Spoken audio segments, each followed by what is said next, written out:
Hamid Karzai became president backed by the US and NATO, but soon thereafter an insurgency started to challenge him, an insurgency which had its base in the tribal areas in Pakistan.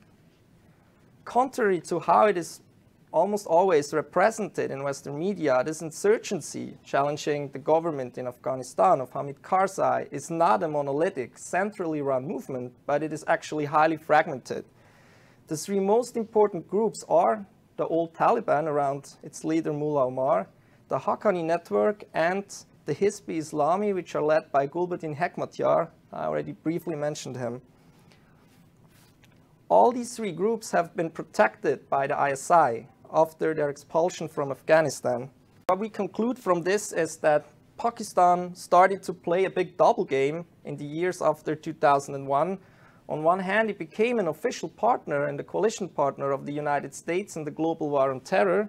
But on the other hand, its intelligence agency covertly continued to support and direct the Taliban insurgency against the US coalition and Hamid Karzai in Afghanistan. To be able to play this double game, help the CIA on one hand and support the Taliban on the other hand, it formulated some sort of dual policy. It did hand over al-Qaeda fighters to the US to appease the Americans, but on the other hand, it protected the Taliban on its soil. And the ISI still hoped that through the proxy force of the Taliban, it would one day be able to regain control in Afghanistan. If we look at this system of support, we recognize that the ISI is not only supporting the Taliban, but it is actually the driving hand, the driving force behind the insurgency in Afghanistan. There are different ways in which the ISI exerts control and influence over the groups. Some are more direct, some are more indirect, some are more on the tactical, and some are more on the strategic level. One of these ways is the presence of several ISI agents on the Quetta Shura. The Quetta Shura is the main management level of the Taliban. It's sort of the governing council, and the presence of ISI within this body means that they're present at when the strategic decisions are made in the top Taliban leadership. So a very direct way of influencing the strategic direction of the Taliban. More indirect ways of influence the insurgency are arrests, extradition to the American, or even the killings of disagreeable commanders. Doing this, the ISI can kill two birds with one stone, basically. On one hand, it appeases the Americans' NATO troops in killing or handing over Taliban fighters. On the other hand, in selecting disagreeable commanders to kill or hand over, they can enhance their own influence over the group. So also a very duplicitous and cynical way of agitating. A third important way of influencing the Taliban is the elimination of alternative supply lines. So traditionally, the ISI was not the only way for the Taliban to receive funds. They could raise money in the Gulf countries, particularly in Saudi Arabia and the Arab Emirates, from mainly private donors, rich private donors that supported their Islamist, Sunni Islamist ideology. Afghanistan also has a lot of drugs, as you might have heard. So more than 90% of global opium supply comes from Afghanistan, which is a crazy position, market share.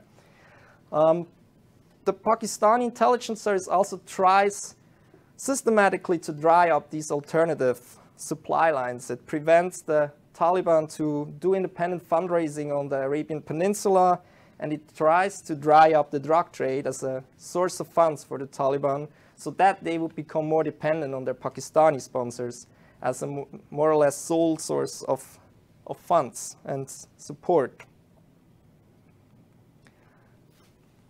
Well, the obvious question is, why does Pakistan support the Afghan insurgency of the Taliban? And of course, there's not one monocausal explanation, but there is one dominating factor, and that factor is India. And one has to really think that Pakistan still is very afraid of India and sees India as a major existential threat that could potentially conquer and annihilate the Pakistani state. If you look at the geography, we see that Pakistan is more or less encircled by two states. There is India in the southeast and Afghanistan in the northwest. So India is the arch enemy and considered an existential threat in the southeast. And considering that, it becomes very understandable that Pakistan's security strategy is to have a government in the other encircling country in Afghanistan that is controlled by Islamabad, or at least friendly towards it, and in any event free of Indian influence. Otherwise, one would feel encircled by the Indian influence. For the last 15 years, the spy agency, the ISI, has linked this hope of a controllable and friendly government in Afghanistan almost exclusively with the Taliban. That's their card to get the influence there. Particularly after the Taliban were expelled from Afghanistan in 2001, Pakistanis started to increasingly fear to lose the game and lose the influence to India. They're considering Hamid Karzai as a mere puppet of India. They consider the present government of Hamid Karzai as a mere puppet of Indian interests, of the Indian government. India has indeed a very strong presence in Afghanistan since 2001. It is a major force in the reconstruction efforts. Its own intelligence agency, the Research and Analysis Wing, is very present in Afghanistan. They reopened a string of consular posts in the southern regions of Afghanistan that were closed since the 70s. And this is perceived as a takeover of Indian influence in Afghanistan by Pakistan. What we can observe is a sort of escalation of intelligence activities, which I would say since around 2011. And I would put this in the context what I call the endgame in Afghanistan. So the assumption is that the American soldiers, the NATO troops, are leaving the country in 2014, and the regional powers and intelligence agencies see that this will lead to a power vacuum in which the future of Afghanistan will be decided. The result is that they consider, to put it simply, that now anything goes on the ground in Afghanistan. And this led to some really surprising and unexpected operations and coalitions in the last 2 years. Or 3 years. I will just give two examples to conclude my presentation. One is the collaboration of the ISI and Iranian intelligence in northern Afghanistan since around 2011. Why is this surprising? Iran and the Taliban have been arch enemies of sorts until very recently for ideological and strategical reasons. The Taliban are extreme Sunni Islamists, while Iran is representing Shia Islam. So also there were strategic rivalries because when the Taliban were in power in Kabul in the late 90s, they were allied with Saudi Arabia, which is the regional opponent of Iran, as we now can observe in Syria, for example. So a very unexpected and surprising shift of sorts since 2011 that the Iranian intelligence agencies are going together, collaborating with the ISI, and do, at least to some degree, support the Taliban. The Iranians are hedging. They're also trying to gain influence over the Karzai government, but they're also, to some degree, now supporting the Taliban insurgency. The Pakistani and the Iranian intelligence agencies also started serious efforts to penetrate the Afghan security forces. The ISI, for example, provides Taliban militants with the necessary gadgets to disguise, with Afghan military uniforms, vehicles, and even with American-type rifles, such as the M14 and the M16.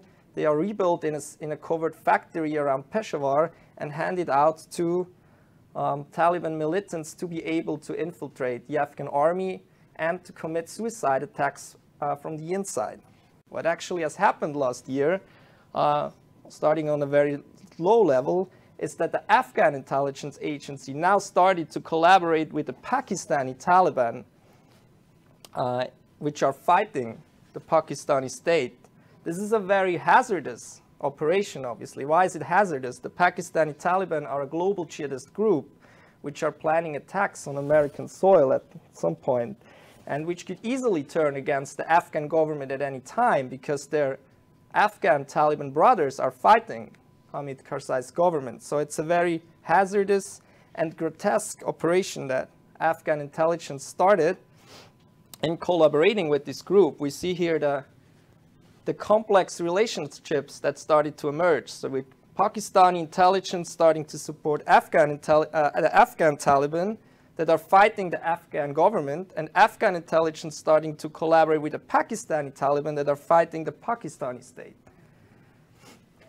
So the US blew the operation with their special forces raid in October and thereby stopped that operation that was in its beginning still. It shows the complete failure of the US to convince Pakistan to back off its support of the Afghan Taliban, and that the Afghans are now, in expectation of the American withdrawal, are trying to take matters in their own hands and solve the problem, even if in a very dangerous way. And I think in what I call the endgame, we will see much more of such very risky and escalating intelligence operations in Afghanistan. I want to wrap it up here with that little impression, and I think these are three things that I wanted to take out today and into the coffee break. One is a statement by a Taliban fighter who was captured by NATO forces. He was interrogated and he said, "The Taliban are not Islam, but Islamabad," which kind of very neatly, very clearly shows that the Taliban are mainly a proxy force of Pakistan and of its intelligence agency. No such insurgency, the insurgency in Afghanistan, would not be possible on its current extent without the massive support coming from Pakistan and its spy agency. And finally, think about the motives. Why are they doing this? The main motive of the ISI is to counter perceived or actual Indian influence.